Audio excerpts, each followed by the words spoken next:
피부과에서도 색소 치료를 할 수 있는 계절이 왔습니다. 원장님께서 색소 치료에 있어서는 무조건 원한다고 해주시는 것이 아니라 계절적인 부분이나 환자분들 피부 상태, 또 생활 습관, 여러 가지를 먼저 까다롭게 고려한 다음에 치료 계획을 세우시는데 혹시 그 이유를 알려주실 수 있으실까요? 까다롭죠. 까다로우시죠? 지금까지 이제 쭉 색소 치료를 해오면서 느끼는 것은 이 색소 치료만큼은 피부과 전문의에게 참 매력적이면서도 도전적인 이제 치료 영역이라고 생각을 하게 됐어요. 그것은 이제 병원에서의 치료 영역뿐만 아니라 환자분들의 자기 케어 영역과 환경적인 영역, 이 세 가지가 삼박자로 가야 훌륭한 결과가 나오는 것 같아요. 가령 이제 여름 같은 경우에는 환자분들이 정말 신경 써서 자외선 차단제를 바르고 저 거의 실내만 있었어요 라고 하지만 실제로 보면 확실히 색소들이 조절이 안 될 때가 많아요. 이것은 이제 계절적으로 자외선에 대한 방어로 멜라닌들의 활성도가 높아져 있기 때문이죠.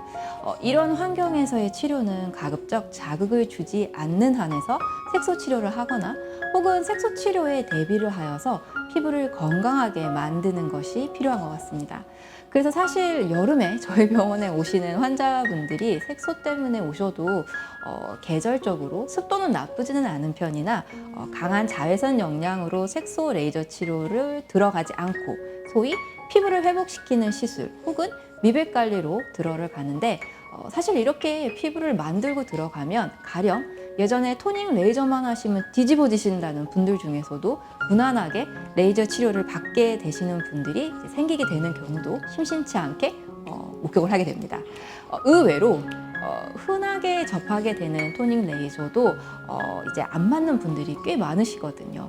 물론 요즘은 장기간의 마스크 착용으로 정말 피부들이 예전보다 제 생각에는 더 예민해지시는 분들이 많은 것 같아요. 그렇기 때문에 환자분들과 충분히 잘 상의를 하여서 색소 치료를 먼저 하는 것보다는 피부를 가급적 레이저를 받을 수 있는 피부 컨디션으로 업을 시키는 게 중요하다고 설득을 드리게 됩니다.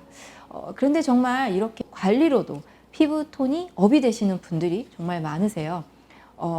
계절적인 면, 각각의 이제 피부 상태뿐만이 아니라 환자분들의 라이프 스타일, 가령 골프를 정말 자주 치시는 분들에게는 치료 스케줄들을 조절을 하면서 광손상된 피부를 회복시키는 게 색소 치료의 1순위입니다. 의외로 선크림을 또 잘 안 바르시는 분들도 계십니다.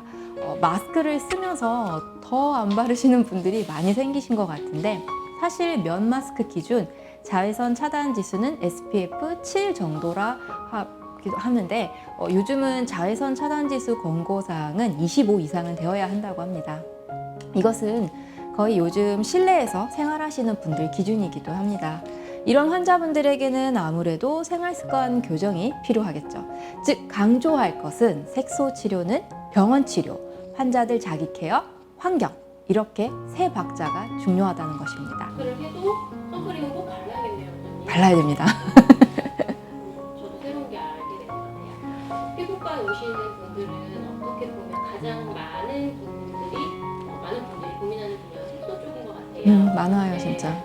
물론 최근에는 안테이지 쪽이 좀 대세기는 하지만 그래도 하얀 피부, 깨끗한 피부는 모든 환자분들이 로망인 것 같아요. 색소 치료에 있어서 원장님만의 노하우나 또 따로 특별히 중요하게 생각하시는 점 있으신지 궁금해요. 요즘 색소 치료의 트렌드는 기존의 색소 입자만 레이저로 치료하는 에너지 베이스드 디바이스 치료에만 포커스를 하는 것이 아니라 색소가 생기게 된 주변 환경에 대해서도 치료를 하자는 것이 치료의 트렌드입니다. 소위 피부과 전문의들의 언어로는 진피 환경을 개선을 시켜서 색소 치료에 도움이 되도록 하자는 겁니다. 그래서 사실 색소 치료 때 탄력 레이저들을 같이 사용함으로써 피부 안쪽 구조를 다시 탄탄하게 만들면 피부톤이 상당히 환해져 있다는 피드백이 있습니다. 이 밖에도 지친 피부 안이나 문제성 피부를 치료하는 트리플 ADM이라든가 집에서 쓸 수 있는 스킨오바라든가 이런 장비들은 제가 정말 사랑하는 장비인데 실제로 색소 레이저 치료를 할 때 함께 들어가게 됩니다. 그 밖에 관리들도 이런 영역들을 치료를 하는데 도움을 줍니다. 피부 장벽 강화, 피부 진피 모델 개선은 정말 색소 치료를 할 때 꼭 갖고 가야 하는 상황들인데 이게 또 왜 중요하냐면 예를 들어서 여성분들의 경우 기미로 상당히 많이 오십니다. 사실상 간혹 보면 기미와 염증의 색소 침착 병변이 혼재해 있는 경우를 심심치 않게 많이 보게 됩니다. 근데 환자분들은 그러면 물어봐요. 선생님, 저 얼굴에 염증이 있던 적이 없었는데요? 여기서의 염증들은 광의의 염증이라고 생각을 하시면 됩니다.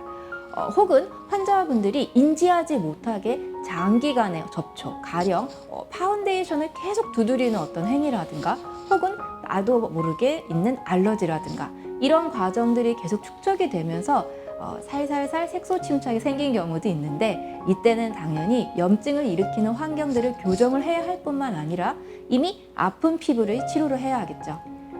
더구나 기미 역시 이런 염증의 연장선상이라는 생각이 있는데요. 여성의 경우에는 기미의 가장 큰 주범은 호르몬과 자외선이라고도 하지만 저명한 어느 일본 색소 치료학자의 말처럼 기미는 만성 과자극에 의한 장벽 파괴가 기미의 본질이라고 이제 그런 말을 한 적이 있습니다. 이런 장벽 치료까지 해주는 이 모든 것들을 아울러서 치료를 해야 기미 치료에 도움이 된다고 이제 생각을 하게 되는데 물론 환경적인 면도 치료에 고려를 해야 합니다. 수면 사이클, 근무 환경 등등 치료할 때 이런 환경적인 면을 고려를 해야 되는데 예로 어떤 아기 엄마는 아이가 밤만 되면 깨서 그 아이를 재우느라 수면을 푹 못 자고 그날 오시면은 상당히 기미가 더 진해져 있는 경우도 제가 본 적이 있습니다. 그래서 색소 치료는 이런 여러 면들을 고려를 하여서 다각도로 들어가야 합니다. 다양한 레이저뿐만이 아니라 피부 장벽 강화, 진피 환경 개선을 위한 트리플 ADM 혹은 안티에이징 디바이스, 간혹 색소가 있는 곳의 혈관이 건강치 않은 경우에는 V빔 레이저라는 혈관 레이저 혹은 미백에 도움이 되는 경구요법, 항산화 물질의 수액이라든가 그리고 환자분들의 생활 습관에 대한 교정 등 가령 팁을 한 가지 정도 드린다면은 기미의 경우에는 선크림을 자외선 차단 지수를 너무 높은 것을 바르게 되면 더 도움이 될 것 같다 하셔서 계속 바르시는 환자분들이 계시는데요. 오히려 높은 자외선 차단 지수는 자극이 되는 경우가 있어서 색소를 더 진하게 할 수가 있습니다. 또한 요즘 기미 생성에 태양 광선준, UVA, UVB 차단도 중요하겠지만 가시광선 차단을 한다면 더 효과가 좋은 것으로 이제 결과가 나온 적이 있습니다.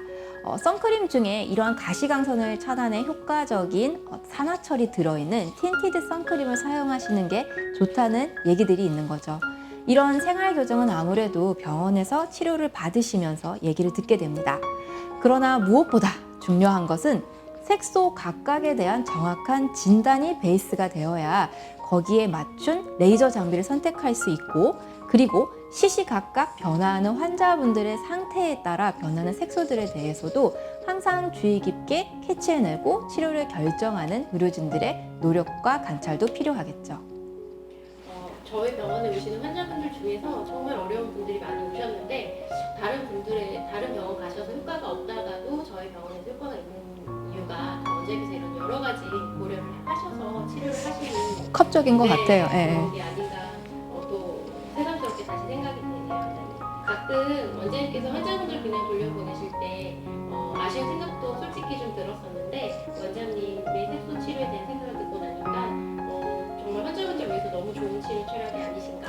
네, 몰랐던 부분을 사실 저도 오늘 되게 많이 알게 된 것 같아요. 지금까지 많이 안다고 생각했었는데 이게 아무리 해도 색소 치료는 정말 또 신경을 많이 써야 되는 영역인데 또 좋아지시는 환자분들이 너무 또 좋아하시니까. 네, 맞아요. 지금까지 미뤄왔던 색소 치료 이제는 고민하지 마시고 건강한 화이트닝을 추구하는 이레피부과 박경희 원장님과 함께 의논하세요. 의논하세요. 네.